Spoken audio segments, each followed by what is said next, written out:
अब इसके बाद मैं YSRCP के साबिक MLA करनूल के जो अपनी सियासी और समाजी खिदमात के लिए बड़ा नाम और मकाम रखते हैं, मोहतरम जनाब अब्दुल हफीज साहब से मैं ख्वाहिश करता हूं कि वो तशरीफ लाएं और 5 मिनट में अपनी बात रख दें।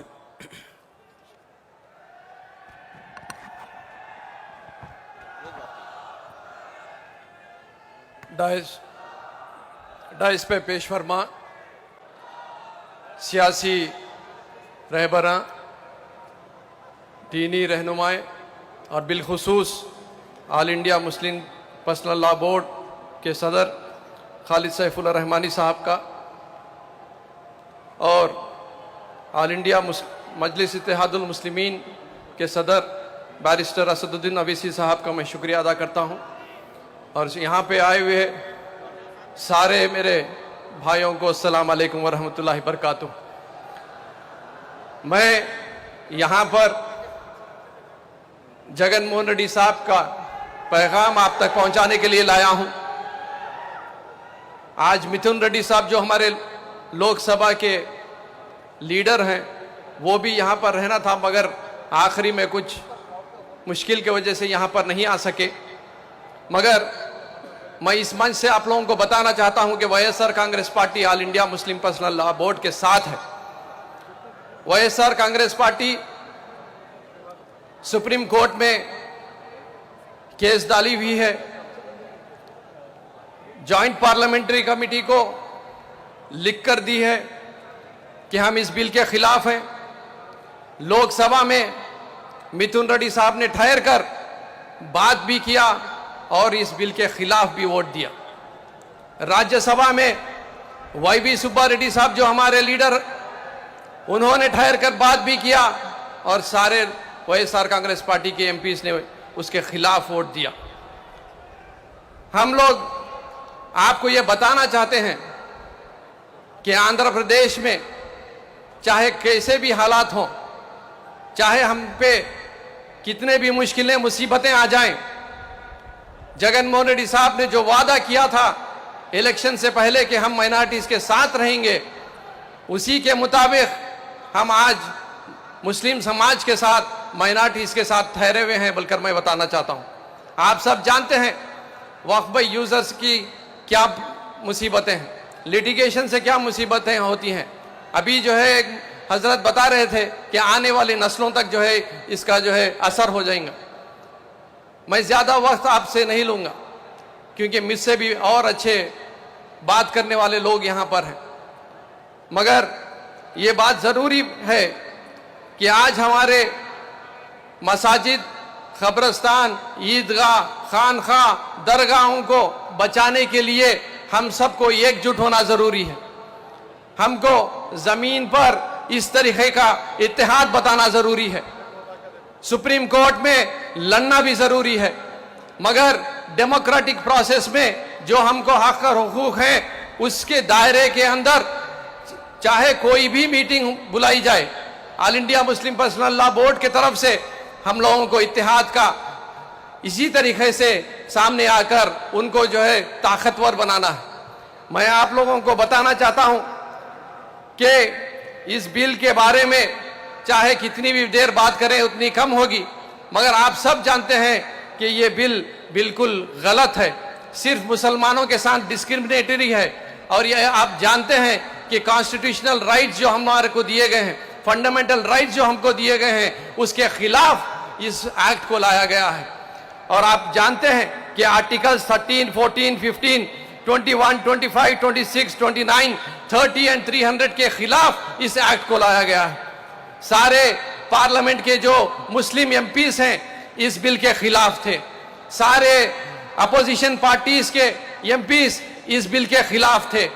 मगर अफसोस कि जो 40 साल से जो सियासत कर रहे हैं आंध्र प्रदेश में और बिहार में, चंद्रबाबू नायडू साहब और नीतीश कुमार साहब को यह बात समझ में नहीं है।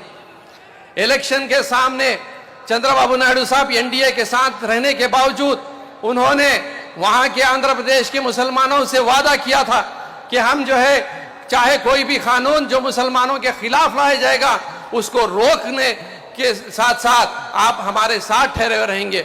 मैं इस मंच से मैं सीधा सीधा पूछना चाहता हूं चंद्रबाबू नायडू साहब से और नीतीश कुमार साहब से, कश्मीर से लेकर कन्याकुमारी तक का मुसलमान आज आपको हमारे साथ देखना चाहता था, मगर अफसोस आप जो है बीजेपी के साथ जाकर ठहरे हैं बोलकर मैं आपको बताना चाहता हूं।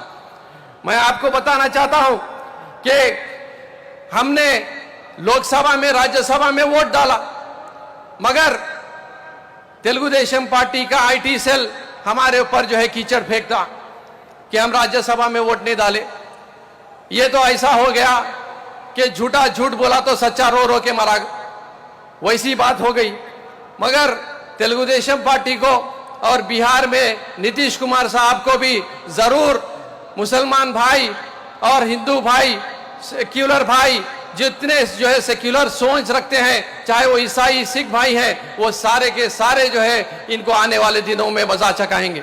मैं आप लोगों को बताना चाहता हूं कि जब वाईएसआर कांग्रेस पार्टी जब हुकूमत में थी तो वक्फ के जायदादों को बचाने के लिए एक स्पेशल जीवो नंबर 60 लेकर आई जगनमोहन रेड्डी साहब के वजह से, जिसमें पंचायत राज डिपार्टमेंट को, स्टैम्प्स एंड रजिस्ट्रेशन डिपार्टमेंट को, म्युनिसिपल डिपार्टमेंट को, रेवेन्यू डिपार्टमेंट को भी उनको बताया गया, बोला गया कि प्रोटेक्शन ऑफ वक्फ प्रॉपर्टीज भी उनकी जिम्मेदारी रहेंगी और कहीं पर भी जो है इलीगल तरीके से कोई कंस्ट्रक्शन नहीं हो सकता या इलीगल तरीके से कोई जमीन बिक नहीं सकती। ये जो है हमारा स्टैंड है, हमारा स्टैंड बहुत क्लियर है। ये बिल, ये एक्ट एंटी कॉन्स्टिट्यूशनल है, फंडामेंटल राइट्स के खिलाफ है, इसीलिए हम सुप्रीम कोर्ट तक जो है इस केस को लेकर गए। मैं सलाम करना चाहता हूं, मैं शुक्रिया अदा करना चाहता हूं जो मेरे हिंदू एमपीज ने, सिख एमपीज ने, ईसाई एमपीज ने, जो हम मुसलमानों के लिए वो पार्लियामेंट के, लोकसभा में, राज्यसभा में हमारे मुसलमान एमपीओं के साथ जो साथ दिया है, मैं उन सब का भी शुक्रिया अदा करता हूं। मैं शुक्रिया अदा करता हूं वो सारे लीडिंग एडवोकेट्स का जो ये मुसलमानों के तरफ से जो हिंदू एडवोकेट्स हैं जो आज हमारे साथ ठहर कर लड़ रहे हैं। मैं आप लोगों को ये बताना चाहता हूं कि all India Muslim personal law board जितने चीजें बता रही है, चाहे वो पत्ती गुल का हो, चाहे ह्यूमन चेन का हो, चाहे धरना का हो, चाहे इस तरीके के मीटिंग्स का हो, आप लोग ये मत समझिए कि अगर मैं नहीं जाऊंगा तो क्या हो सकता है। नहीं मेरे भाई, जब तक आप लोग इस तरीके से सामने आकर आपका इत्तेहाद नहीं दिखाएंगे तो all India Muslim personal law board भी कहीं ना कहीं कमजोर हो जाएगा। हमारी लड़ाई को आगे लेके जाने के लिए all India Muslim personal law board का साथ देना जरूरी है। आप लोग हाथ उठाकर ये बता दीजिए सारे तेलंगाना और आंध्रा के मुसलमानों को कि दारुसलाम से जो तहरीक शुरू हुई है इसको हर जिले के हर हेडक्वार्टर में लेकर जाके बताएंगे। हम बता देंगे कि चाहे चंद्रबाबू नायडू साहब को रहो, चाहे मोदी साहब को रहो, कि मुसलमान इत्तेहाद है और इस बिल का और इस एक्ट का जो है खिलाफ है। जज़ाकल्लाह खैर, अस्सलाम वालेकुम।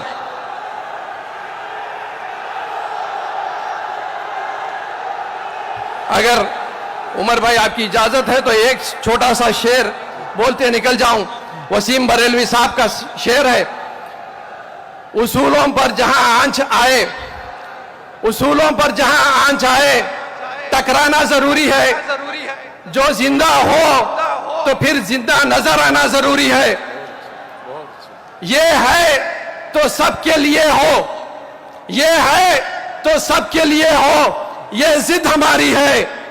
इस एक बात पे दुनिया से जंग जारी है। मैं खतरा होके भी तूफान से जंग लेता हूं, मैं खतरा होके भी तूफान से जंग लेता हूं। मुझे बचाना समंदर की जिम्मेदारी है। ये इस तहरीक के नाम है। अस्सलाम वालेकुम व रहमतुल्लाहि व बरकातुहू।